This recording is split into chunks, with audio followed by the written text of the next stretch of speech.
Welcome everyone to the Mindle Talk Show. I am Aditya Raj Kothari. Today we have Anita Bertisen, a dynamic leader with over 20 years of experience of global experience in mining industry.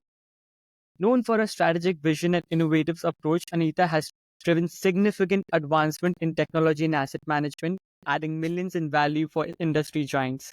Beyond the technical achievement, she is a champion for diversity, equity, and inclusion, transforming initiatives like Women in Mining USA and leading efforts at the Society for Mining, Metallurgy, and Exploration. Anita's passion for inspiring high-performing, diverse team has made her a respected figure in mining. Today, she's here to share her insights on leadership, innovation, and driving meaningful change in the industry. Thank you, Anita, for joining me today. Yeah, thank you, Rash, for having me. It's my pleasure. Anita, you are a mining engineer originally from Netherlands. Why did you choose to go to mining? There are no mines in your country.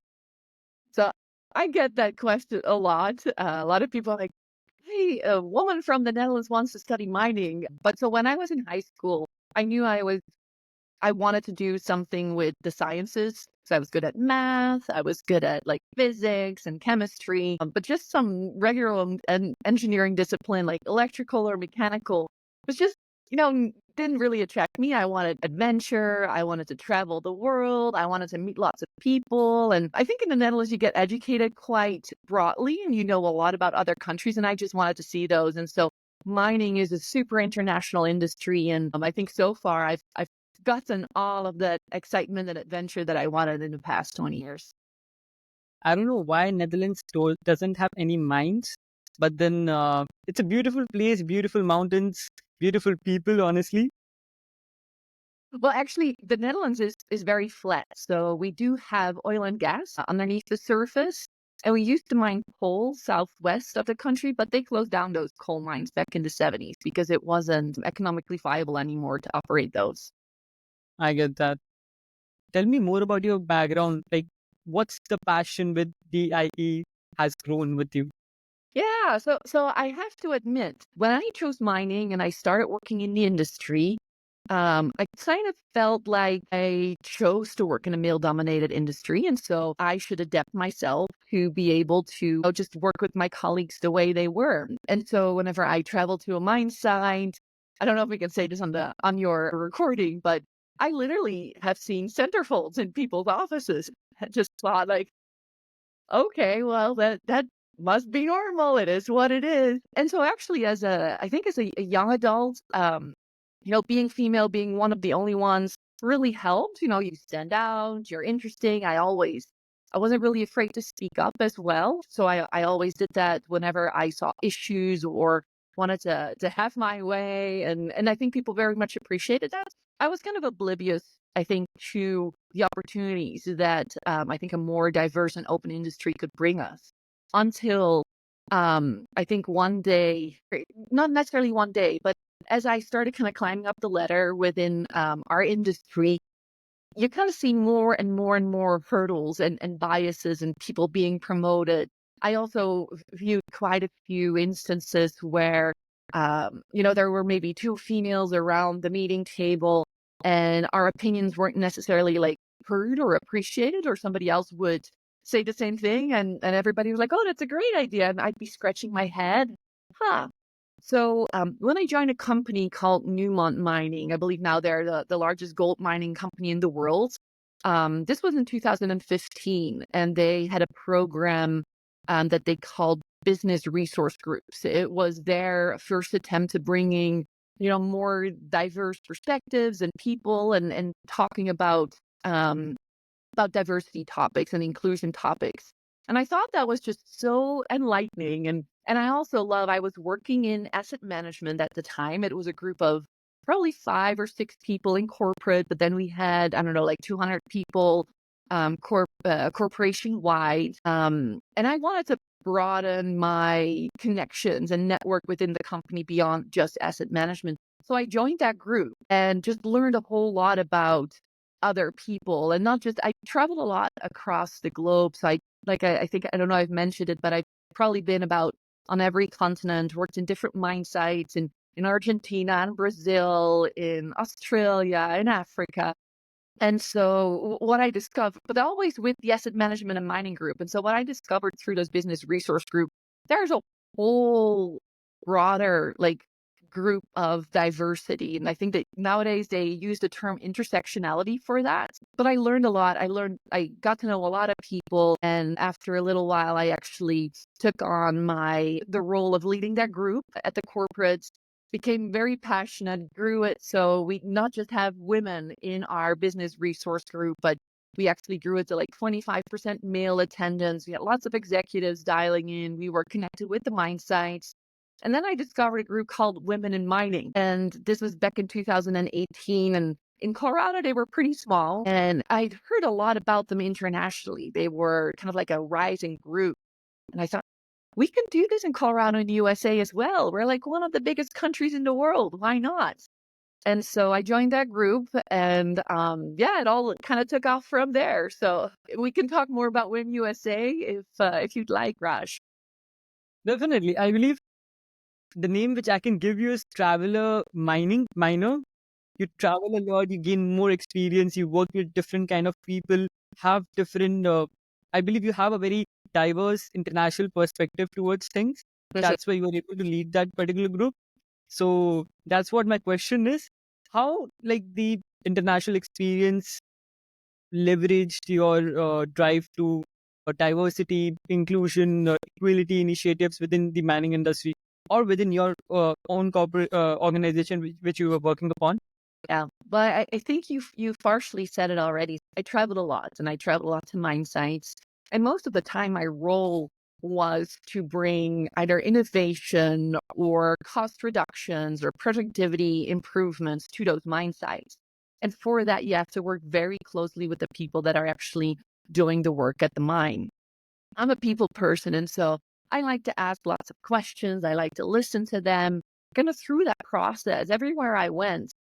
I mean, yes, I may have like all the education in the world, and I know I'm a pretty smart person, but those people already had all the answers. And it was really about like empowering them, listening to them, and actually taking actions upon what they were telling to you that I realized, hey, we all have something to bring. And I think if we leverage again all of those diverse perspectives and diverse experiences, that's when we can make the biggest difference. And so that's what I find fascinating, and that's what I really love to do. Is it's not me who brings this innovation or operational excellence or cost reductions. It's really others that I am able to empower, others that I'm able to drive passion, give them a vision, and then they make it happen.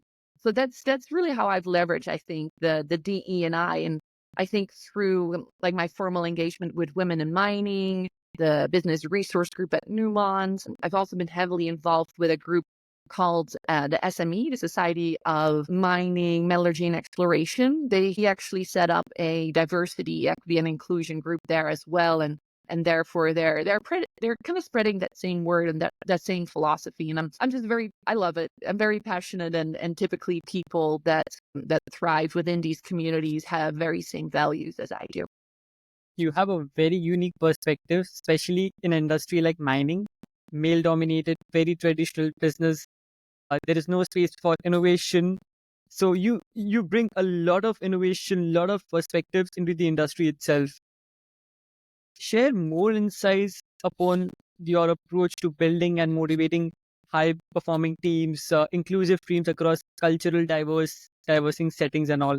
Yeah, sure. I think I mentioned it that like my passion is really driving others to a passion and to great outcomes, and it's not me. And so high performing teams, I know it's a little bit of a buzzword, and I think oftentimes people think that you gotta hire the very smartest, very best people to drive that. But I think people thrive in very different environments. And so a person that might be great in one environment might not be as great in another. And so what I do when I create teams, I look at diversity. Of course, they need to be intelligent, but they don't necessarily need to have a track record of, high performing. And they need to gel with others. They need to be respectful. They need to be creative. And so with that, really shaping a very diverse group of people within your team, I think is essential. But then it's up to the leader to actually lead with inclusion and make sure that uh, people are heard, make sure that they listen to each other, make sure that they leverage each other's strengths. Everybody's got something different. So for me, that's how I drive high performing teams.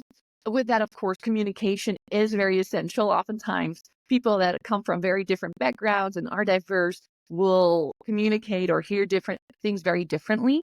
And so I think very close collaboration and teamwork, mentorship through workshops, you'll get them all up to kind of that same level and really gelling very in terms of collaboration and working towards that same goals. And I've had a few opportunities to put together those types of teams. But again, one of my most proudest is so I in 2019 I became the president of Women in Mining USA.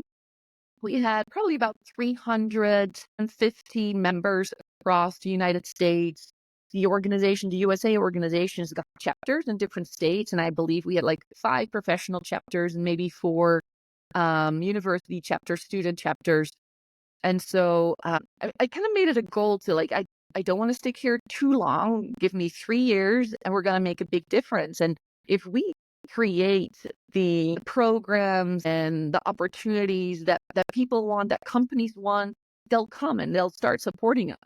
And so we created a couple of new different programs. We established, I think, 3 or 4 new chapters, a couple more new student chapters.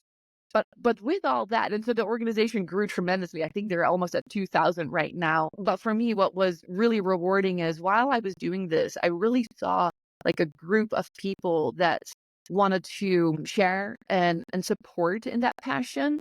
And so I slowly groomed them to take over leadership within that organization. And so they've got a group of 4 now. They're the executive leadership team for this group. And after I left, I didn't really leave the organization, but after I handed over basically my responsibilities as president to that new team, the new president, new vice president, secretary, and treasurer, it just like things went even better and they just escalated. And so I'm so very proud of that team. And I think that's a really good example of a super high performing team. They're very well aligned, they're super motivated, and they might not all have been like extreme top performers, wherever they were in their careers, but they are in this role. No, definitely. I have a follow-up question. Like you said that DEI is important in big organization, but what about like small to mid-size companies? Like I am trying to start a mining operation. How important is it for me to take care of this thing? Like, should I like put it in consideration, or like should I like not make it a major thing in my mind?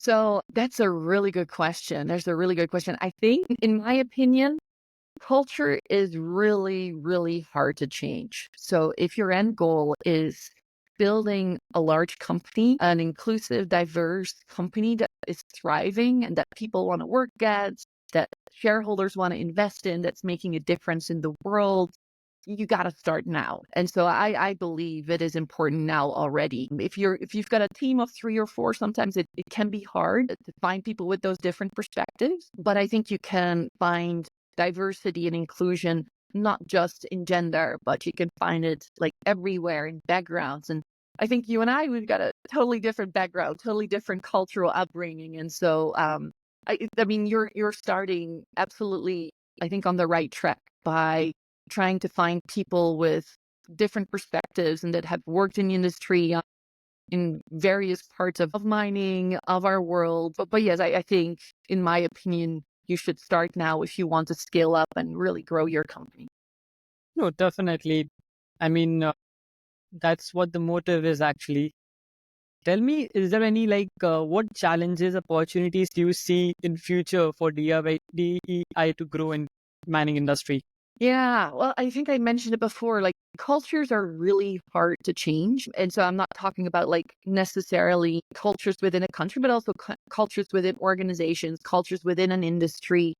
And since we are a very male dominated industry with a lot of sort of deep rooted cultural biases, unconscious biases that women have on men, men have on women, that's really, really hard to overcome. And in my opinion, the only way to overcome that is to maybe go a little bit extreme and talk about it. Talk about it almost in excess. Like, oh, do we have to talk about it again? Yeah, well, we have to talk about it again. Making just some bold commitments. If we don't swing that pendulum like a little bit sort of the other way, it will never end up in the middle. We'll always just creep towards that middle. I think like the E&I diversity, it has a huge, tremendous competitive advantage. Like in our industry, we're very short on resources. I mean, females are 50% of our population. Oh, I think they're actually more. They're like 51% of the world's population. Why not make our industry attractive to women to also participate in? Then we would have such a much larger talent pool to pull from. That's the one. And you oftentimes just hear people talk about diverse teams again have better outcomes. But I think in the very simplest business case, it's like we have a tremendous resource shortage. We should bring 50% of our population into our industry. And for that, we've got to be more inclusive. We've got to listen, and we've got to make sure that we've got the right policies in place for women to maybe step out for pregnancy but also be able to come back again. And so there's tons and tons of challenges to overcome, but I think it's worth it. No, definitely. I totally get you. Last question. Give me top three ways on how to attract women in this industry, because mining industry is a traditional industry, as you said, male dominated. And third, it is a dirty business. Whatever conversation I had with people of girls of my age, they are like, okay, that's a really hardcore industry. I don't want to get into, but we really need to inspire my generation, especially because if my generation doesn't get inspired, there are no women leaders. And I am all about women leaders. I come from a culture where I worship women goddesses. I highly admire my mother. I highly admire my sister, my aunt. I believe they are the core of my family, even my business also. So, tell me top three ways on how can women or a girl can make a mark in this industry. How do they enter? What things should? Oh, the top three. Yes. There's no silver bullet, of course, but I think the industry is changing, or in my opinion, it already has changed a lot since 20 years ago. And so the perception that people have on mining being a dirty industry, we need to try and get away from that. We need to show people what we really are. Because if we look in most countries across the world, it's not that dirty. We do a lot of great things for the environment. Um, I mean, mining is part or needs to be part of the energy transition, kind of this revolution that's ongoing right now, because we're going to need specific minerals to create batteries, to create windmills. And so there's a lot of innovation going on right now around like how to use different chemicals to extract the minerals from the ore rather than using cyanide or toxic minerals. There's a lot of research and innovation going on like digital innovation and robotics and automation, and how to, those dirty repetitive tasks where you might need like a strong person for. How can we have someone else, or how can we have a robot take over? And so I think number one is I think the narrative needs to change, and we need to educate people that the industry is not really a dirty industry anymore, and it's gonna change even more going forward. So that's one. I think my number two, it's given me a great career. Mining jobs pay really well. The industry, like in general, people are really friendly. They're very open. They're very down to earth. It's a very people heavy industry. You need a lot of people to get the job done, to get the ore out of the ground, to make the minerals and the materials. And so being part of that community, of the mining community, I think is a great, great advantage. It's a very small community. When you start your career there, there's no guessing. You'll be able to make your way into those roles and make a really good living. So I think number three, and maybe it's a little bit similar to number one, where we're seen as a dirty industry. We still, I think, need to change quite a bit into making our industry look more open and accepting to women, especially as they go through, the phase of having babies, go through the phase of maybe menopause. There's just different challenges, and companies haven't really thought through how to make these, specific policies and practices within their company favorable so that women at that point don't decide to leave the industry, but actually stay because they've got um,